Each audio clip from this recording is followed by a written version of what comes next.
మన కాంగ్రెస్ ఇక్కడ ఏదైతే ఉన్నదో అది డబుల్ ఇంజన్ సర్కార్ అయితే కాదు. బాయ్ అంటాడు, తర్వాత వెనకకేని వెన్నుపోటు ఒడిచే ప్రయత్నం చేస్తాడు. అయితే గిరీష్ ఏం కంపారిజన్ చేయాలనుకుంటున్నావు అని అంటే, ఢిల్లీలో యమునా ప్రాజెక్టు రేఖా గుప్తా గారు చాలా ప్రతిష్టాత్మకంగా తీసుకున్నారు, చాలా ప్రెస్టీజియస్గా తీసుకున్నారు. కాకపోతే రేఖా గుప్తా గారు అడుగులు వేసేసిండ్రు, మన సారు ఇంకా అడుగుతూనే ఉన్నాడు, శుద్ధి చేయాలనా వద్దా, శుద్ధి చేయాలనా వద్దా అని. పంచాయతీ ఏంది అని అంటే డేటా. దేవుని నమ్ముదాం, తర్వాత డేటానే నమ్ముదాం. మన ఫార్మా పొల్యూటెంట్స్, కెమికల్స్ వచ్చి అక్కడ కలుస్తాయి.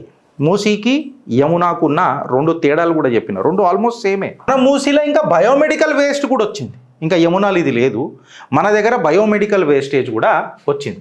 గవర్నమెంట్ యాక్షన్ ఏం చేసిందంటే, ఢిల్లీలో భారతీయ జనతా పార్టీ సర్కార్ ఉంది, కామ్దార్ సర్కార్, నామ్దార్ సర్కార్ కాదు అది.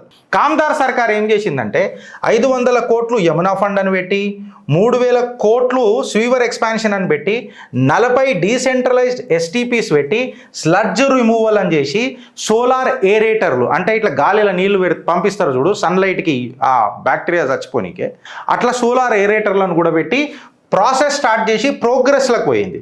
కాకపోతే మన ఇక్కడ 3 రంగుల జెండా వేసుకున్న సూర్యుడు అంటే మన రేవంత్ అన్న సర్కారు ఇప్పటిదాకా ఒక కాంప్రహెన్సివ్ రోడ్ మ్యాప్ లేకపోయి.